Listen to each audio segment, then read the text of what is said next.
বাতিলদের নিরস্ত করে দ্বীনের প্রদীপ জ্বালালে, সুন্নতকে আবার জাগালে, হে ইমাম আহমদ রজা, ইমাম আহমদ রজা। আলহামদুলিল্লাহি রাব্বিল আলামিন ওয়াসসালাতু ওয়াসসালামু আলা সাইয়্যিদিল মুরসালিন, আম্মা বা'দ, ফাআউযু বিল্লাহি মিনাশ শাইতানির রাজীম। বিসমিল্লাহির রহমানির রহিম। আসসালাতু ওয়াসসালামু আলাইকা ইয়া রাসূলুল্লাহ ওয়া আলা আলিকা ওয়া আসহাবিকা ইয়া হাবিবাল্লাহ। আসসালাতু ওয়াসসালামু আলাইকা ইয়া নবিয়াল্লাহ ওয়া আলা আলিকা ওয়া আসহাবিকা ইয়া নূরাল্লাহ। প্রিয় মাদানী চ্যানেল দর্শকবৃন্দ, উপস্থিত হয়েছি আরও একবার আলা হযরত রাহমাতুল্লাহ আলাইহির দ্বীনী খিদমত নিয়ে অনুষ্ঠান। প্রতিটি পর্বে আমরা সরকার আলা হযরত রাহমাতুল্লাহ আলাইহির দ্বীনী খিদমত সম্পর্কে এক একটি বিষয় আমরা নিয়ে থাকি এবং আলোচনা শ্রবণ করে থাকি। আলহামদুলিল্লাহ, আল্লাহ পাকের অশেষ দয়ায় আজকেও একটি বিষয় নেওয়া হয়েছে। ইনশাআল্লাহ তাআলা বিষয়ের নামও বলবো, সেই বিষয়ে ইনশাআল্লাহ গুরুত্বপূর্ণ আলোচনাও করার চেষ্টা করব। আসুন শুরুতেই নবী করিম রাউফুর রহিম সাল্লাল্লাহু আলাইহি সাল্লামের উপর দুরূদ পাক পাঠ করার কি ফজিলত, কি বারাকাত রয়েছে আমরা শ্রবণ করি।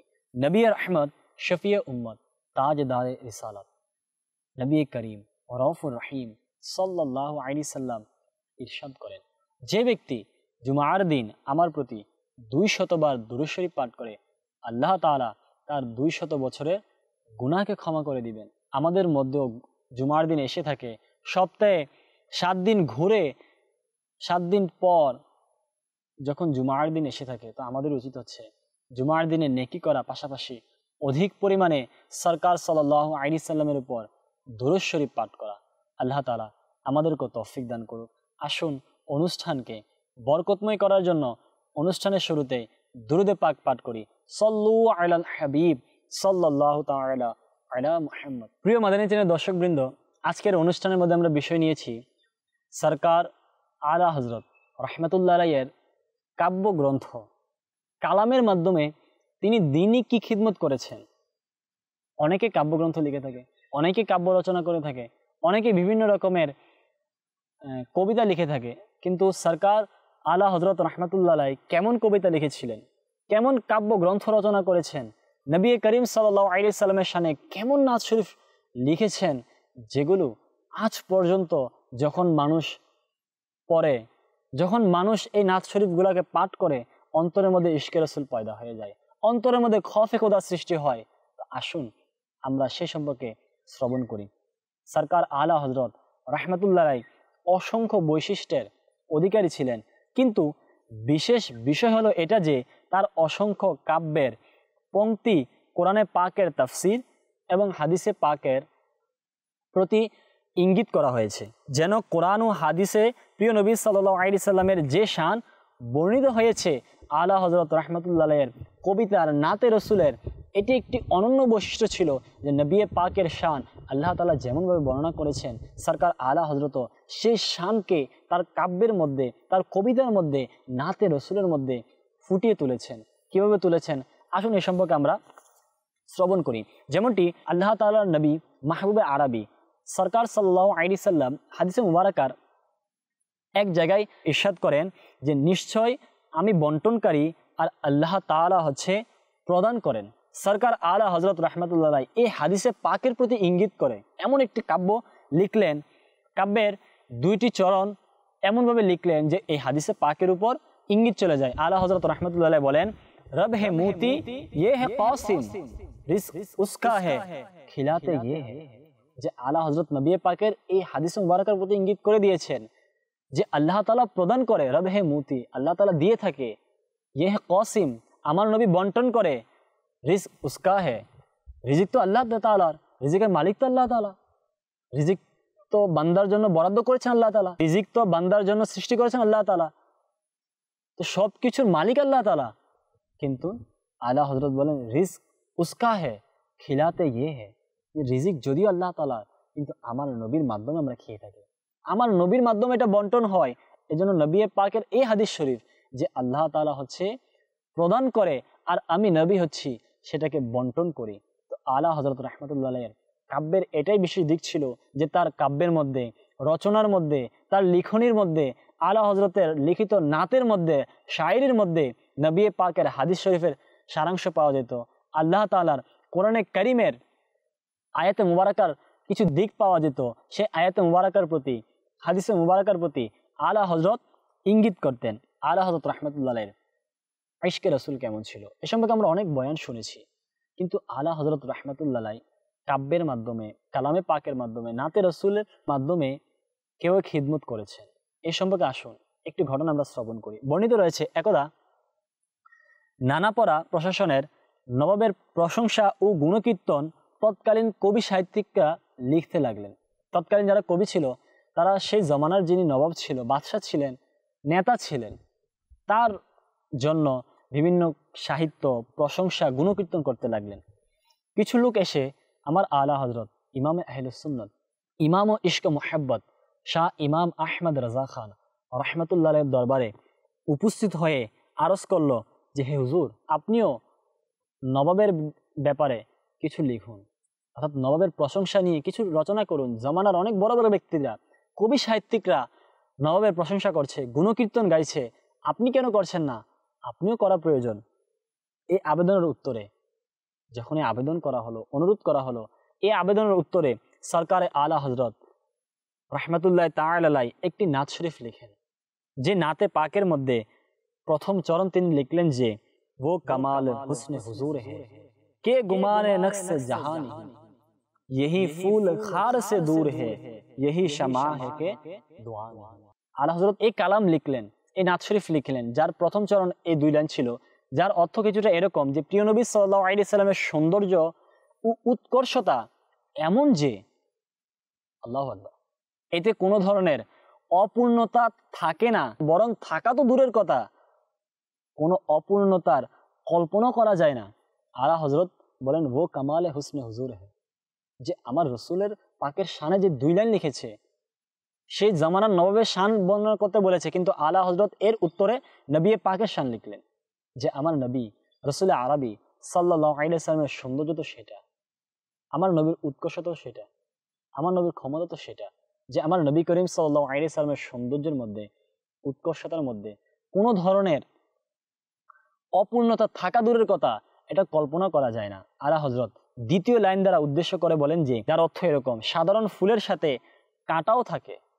আজকে যদি দেখেন আমরা গোলাপ ফুলে কাঁটা রয়েছে, বিভিন্ন ফুলের মধ্যে কাঁটা রয়েছে। আপনি যখন গোলাপ বাগানে যাবেন বা কোনো বাগানে যাবেন, সেখানে বাগান রয়েছে, বিভিন্ন গাছ রয়েছে, ফুল যতই সুন্দর হোক না কেন, কিছু না কিছু কাঁটা থাকে। কিছু ফুল গাছের মধ্যে কাঁটা পাওয়া যায়। তো আলা হযরত বলেন, আমার নবী রিসালাতের বাগানের সেই ফুল যাতে কোনো কাঁটা নেই, এবং তিনি প্রদীপ যাতে কোনো ধোঁয়া নেই। আজকে প্রদীপ থেকে যে হারিকেন বা কুপি যেগুলো ছিল আগেকার জামানায়, এগুলো থেকে ধোঁয়া বের হয়, যখন রান্না করা হয় ধোঁয়া বের হয়, প্রদীপ থেকে, আগুনের প্রদীপ থেকে ধোঁয়া বের হয়। এটাই হচ্ছে আগুনের প্রদীপের একটা সাধারণ বিষয়, যে থেকে ধোঁয়া বের হবেই। কিন্তু সরকার সাল্লাল্লাহু আলাইহি সাল্লাম এর যে প্রদীপ, আমার নবী যেই প্রদীপ, আমার নবী যেই আলো, আমার নবীর যেই প্রদীপের মাধ্যমে পুরো দুনিয়া আলোকিত হয়, সেই প্রদীপ থেকে কোনো ধোঁয়া বের হয় না। নবী পাক রিসালাতের বাগানে সে ফুল, যে ফুলের মধ্যে কাঁটা বিদ্যমান নেই, যে ফুল থেকে সুগন্ধি বের হয়, যে ফুলের সুবাসে দুনিয়ার মধ্যে সুবাস ছড়িয়ে যায়, যে প্রদীপের মাধ্যমে তো আলো পায় মানুষ, দুনিয়ার অন্ধকার দূর হয়ে যায়, দুনিয়ার কালো দূর হয়ে যায়, দুনিয়া পরিষ্কার হয়ে যায়, দুনিয়া পবিত্র হয়ে যায়। নবী পাক সেই প্রদীপ, যা থেকে কোনো ধোঁয়া নেই। আলা হযরত এই কালাম রচনা করলেন। সরকার আলা হযরত রাহমাতুল্লাহ আলাইহি এই কালামের শেষ চরণে নানাপাড়া প্রশাসনের নবাবের প্রশংসায় কবিতা না লিখার মহিমান্বিত এবং ইশক ও ভালোবাসা নিমজ্জিত কারণ বর্ণনা করেন। চরণের মধ্যে তিনি বর্ণনা করেন যে, আমি কেন সেই জামানার নবাবের শান বর্ণনা করি নাই, তার শানে রচনা করি নাই, তার শানকে বর্ণনা করি নাই, কাব্য লিখি নাই, কেন লেখেন নাই? আলা হযরত তার কালামে পাকে বলেন, मैं गदा अपने करीम का मेरा दिन पाराए ना नहीं। আলা হযরত এই কালামের মধ্যে শেষের চরণে বলেন যে, করো মদহে আহলে দুয়াল রাজা পারে ইস বালা মে মেরি বালা, मैं गदा अपने करीम का मेरा दिन पाराए ना नहीं। আলা হযরত নিজেকে নিজে বলেন, হে রাজা, আমি কি দুনিয়া যারা টাকাওয়ালা রয়েছে, সম্পদশালী রয়েছে, অর্থের মালিক রয়েছে, দুনিয়াবি খ্যাতে যারা সম্মানিত নবাব বাদশাহ, আমি কি তাদের তোষামত করব? তাদের প্রশংসা করব? নয় নয়, এটা কখনো হতে পারে না। সম্পদশালীদের তোষামত করা এটি একটি বালা, অর্থাৎ এটি একটি বিপদ। আর এই বিপদ আমার দ্বারা তো হতেই পারে না। আল্লাহ হযরত নিজেকে বলেন এটি একটি বিপদ। আর পরবর্তী চরণে তিনি বলেন, আল্লাহু আকবার, আল্লাহ হযরত খুবই সুন্দর বলেছেন যে আমি তো রসুল পাক সাল্লাল্লাহু আলাইহি সাল্লামের দরবারের ভিখারি, मैं गदा हूं अपने करीम का। আমি তো আমার নবীর দরবারের ভিখারি, আমার রসুলের দরবারের ভিখারি। আমার ধর্ম রুটির টুকরো নয় যেদিকে সম্পদ দেখব যে সেদিকে ঝাঁপিয়ে পড়বো। আল্লাহ হযরত বলেন আমার ধর্মটা রুটির টুকরো না, রুটির অংশ নয় যে সম্পদ দেখেছি, সম্পদশালীকে দেখেছি আর তার দিকে ঝুঁকে পড়েছি। আল্লাহ বলেন নয় নয়, এটা আমার বিশ্বাস নয়, এটা আমার আকীদা নয়, এটা আল্লাহ হযরতের অভ্যাসই ছিল না। আল্লাহ হযরত কালাম লিখেছেন নবী পাকের শানে, আল্লাহ হযরত রচনা করেছেন নবী পাকের শান। জমানার একজন নবাব বাদশার প্রশংসা করেন নাই, যিনি দোজাহানের বাদশাহ, যিনি দোজাহানের মালিক, যিনি নবী করিম সাল্লাল্লাহু আলাইহি সাল্লাম, সে নবী পাকের শানকে বর্ণনা করেছেন।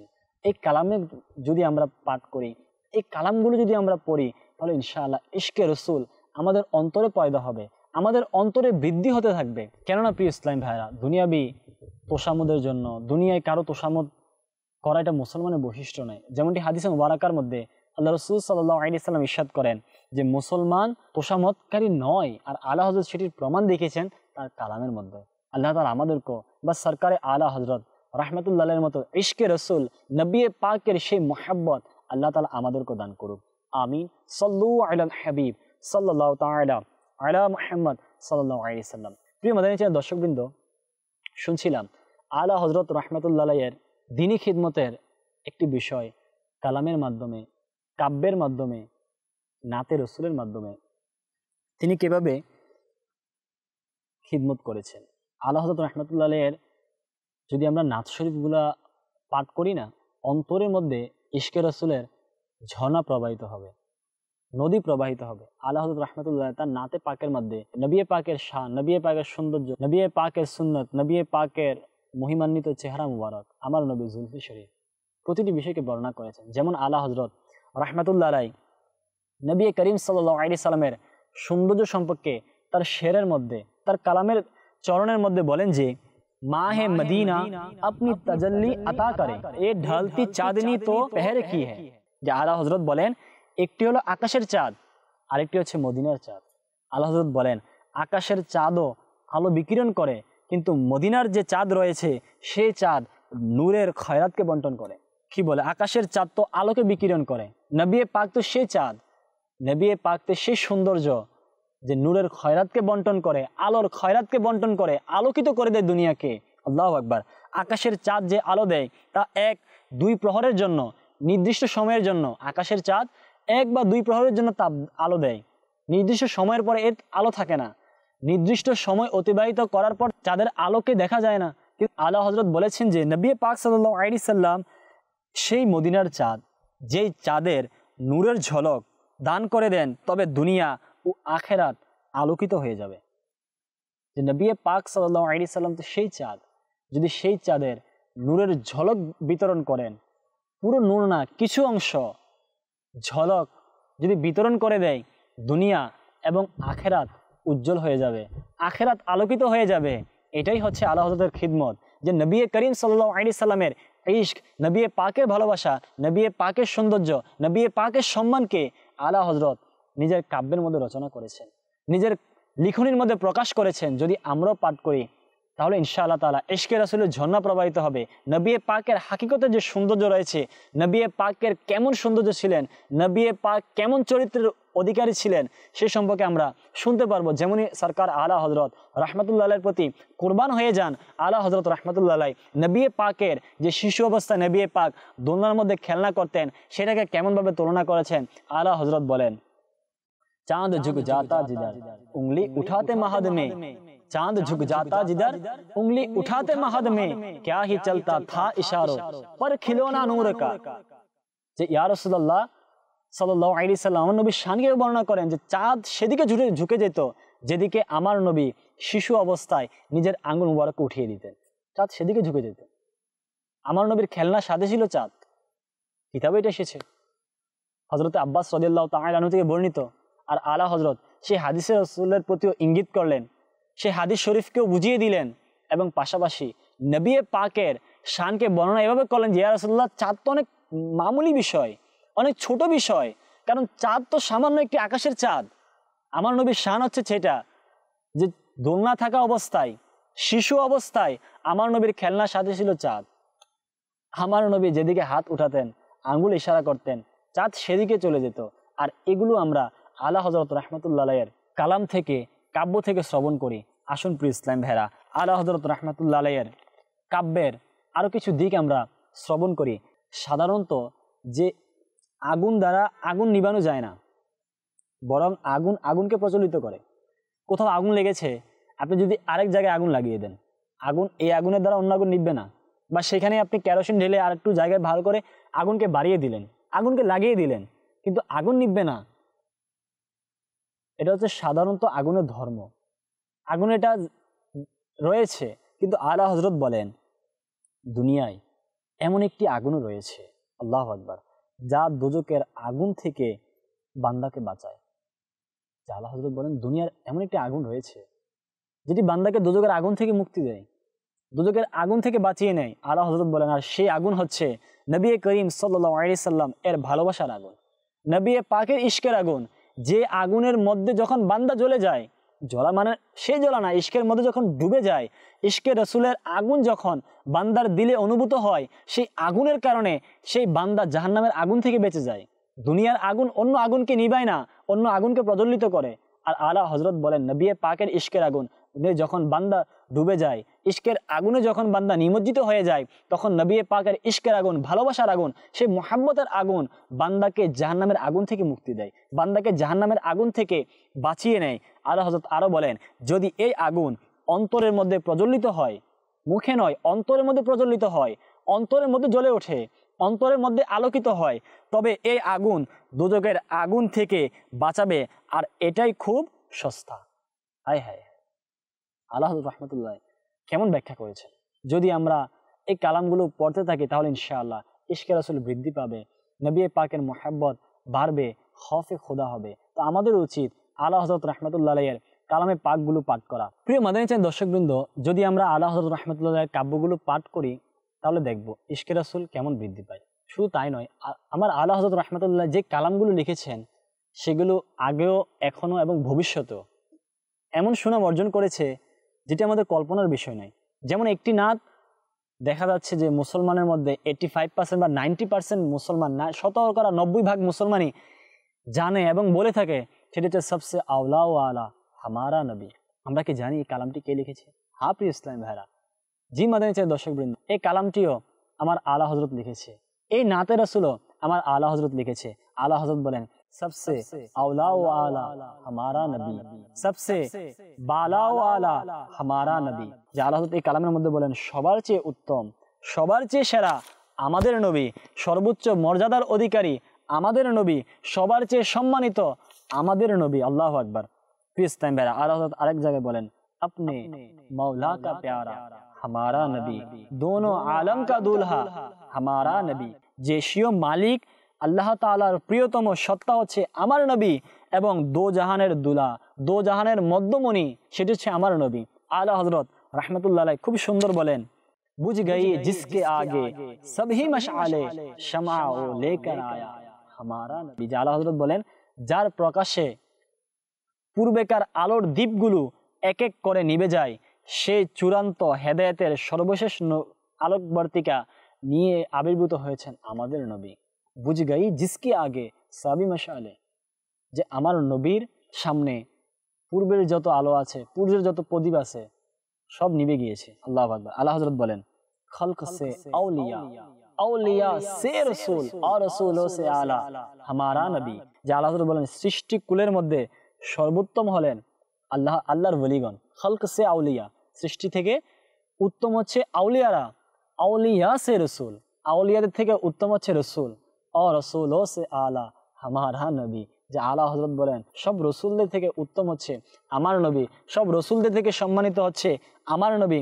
আলা হযরত আরেক জায়গায় বলেন, कौन देता है दे नेको मुँह चाहिए देने वाला है सच्चा हमारा नबी। যে প্রেক্ষিতা রাখে, সে অকাতরে অবলীলায় সব কিছু দান করতে পারে না, আবার যার দেবার মতো কিছুই থাকে না, আল্লাহর কাছ থেকে সব কিছু সার্বক্ষণিক মঞ্জুর করার মতো মুখ একমাত্র তারই কাছে। এজন্য বলা হয় কে দিতে পারে। অনুমোদনের জন্য মুখ বা অধিকার লাগে। আমাদের মুখতারে কুল নবী হলেন সচ্চা দাতা।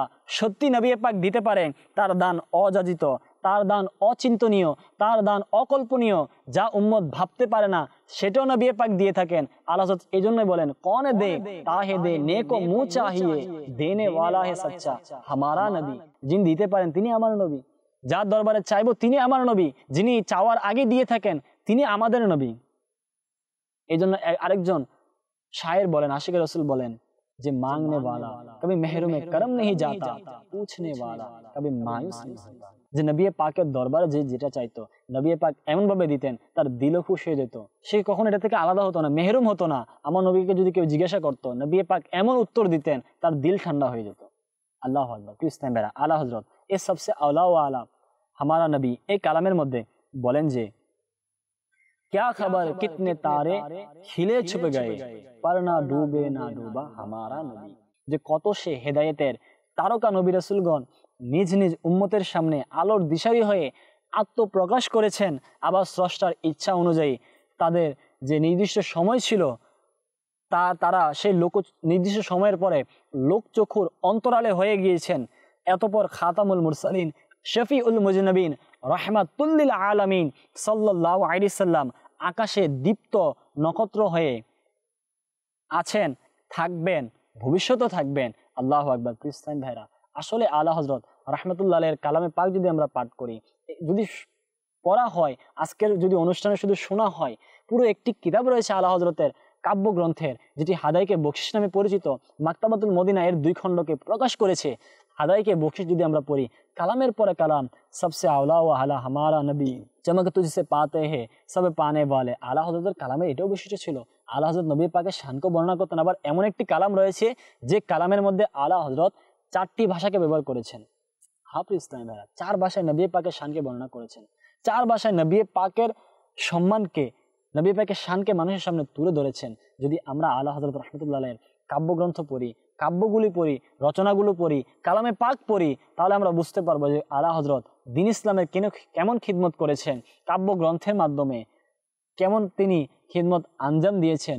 আমরা জানি আলা হযরত তো নাতে রাসূলও লিখেছেন, আবার সালাতু সালামও লিখেছেন, আবার সালামও এমনভাবে লিখেছেন যে সালাম লিখেছেন আজকে পুরো দুনিয়ার মধ্যে সেটা মানে মশহুর রয়েছে, পুরো দুনিয়ার মধ্যে সেটার আলোড়ন সৃষ্টি হয়েছে। যে আমরা পড়ি মুস্তাফা জানে রহমত পে লাখো সালাম, শামে বজমে হেদায়েত পে লাখো সালাম। আমরা কি জানি এটা কার লিখিত? এটা আমার আলা হযরত লিখেছে। হাফিজ ইসলাম ভাইরা যেমনই ভাবে কসিদায়ে বুরদা শরীফ লিখে, মাওলা ইয়া সাল্লি ওয়া সাল্লিম লিখে ইমাম বুসরি রাহমাতুল্লাহ আলাইহি কিয়ামত অবধি সমস্ত আশিকদের অন্তরের মধ্যে জায়গা করে নিয়েছে, তার সম্মানকে আল্লাহ তাআলা বুলন্দ করে দিয়েছে, বাড়িয়ে দিয়েছে। তেমনি ভাবে আলা হযরত নিজের পংক্তির জন্য, কালামের জন্য, রচনার জন্য, নাতে পাকের জন্য আলা হযরত যে সালাম লিখেছে তার জন্য প্রসিদ্ধ ছিল, এখনো রয়েছে, ভবিষ্যতেও থাকবে। আর আল্লাহ তাআলা আমার আলা হযরত রাহমাতুল্লাহ দ্বারা দিনের সে খিদমত নিয়েছেন। আমাদের উচিত আলা হযরতের কাব্যগুলো পড়া। এখন দেখা যায় আমরা বিভিন্ন মানুষের বা আলিম নয় অথবা দিনের জ্ঞান খুব অল্প রয়েছে, তারা অনেক সময় এমন কিছু কাব্য লেখে, কবিতা লেখে, আমরা সেগুলো পাঠ করি না। প্রিয় ইসলাম ভাইরা সকলের কাব্য লেখার, নবী পাকের শানে নাত শরীফ লেখার শরীয়ত তো অনুমতি দেয় না। শায়ের সবাই হয় না, শায়েরি করা সবার অনুমতি নেই। তো আমাদের উচিত হচ্ছে আমিরুল সুন্নাতের লিখিত কালাম আলহামদুলিল্লাহ, ওয়াসাইলে বকশিশ রয়েছে, আলা হযরতের লিখিত কাব্যগ্রন্থ হাদাইকে বকশিশ রয়েছে, আলা হযরত রাহমাতুল্লাহ আলাইহি শাহজাদা হুজুরেরও কিতাব, তার লিখিত কিছু কালাম রয়েছে। তো আমরা সেগুলো পাঠ করি, ইনশাআল্লাহ তাআলা ইশকে রাসূল পয়দা হবে। কোরআনে পাক, হাদিসে মুবারাকার অনেক বিষয় আমরা এই কাব্যগ্রন্থ থেকে ইনশাআল্লাহ শিখতে পারবো। আল্লাহ তাআলা আজকের অনুষ্ঠানে আমরা যা শ্রবণ করেছি এর উপর আমল করার তৌফিক দান করুন। আগামী পর্বে আরো একবার উপস্থিত হব আরেকটি নতুন বিষয় নিয়ে ইনশাআল্লাহ। ততক্ষণ পর্যন্ত সুস্থ থাকুন। মাদানী চ্যানেল বাংলার প্রত্যেকটি অনুষ্ঠান শুরু থেকে শেষ পর্যন্ত দেখতে থাকুন, মাদানী চ্যানেলের সঙ্গে থাকুন। সাল্লু আলাল হাবিব সাল্লাল্লাহু তাআলা আলা মুহাম্মদ। বাতিলদের নিরস্ত করে দ্বীনের প্রদীপ জ্বালালে, সুন্নতকে আবার জাগালে, হে ইমাম আহমদ রজা, ইমাম মোহাম্মদ রাজা।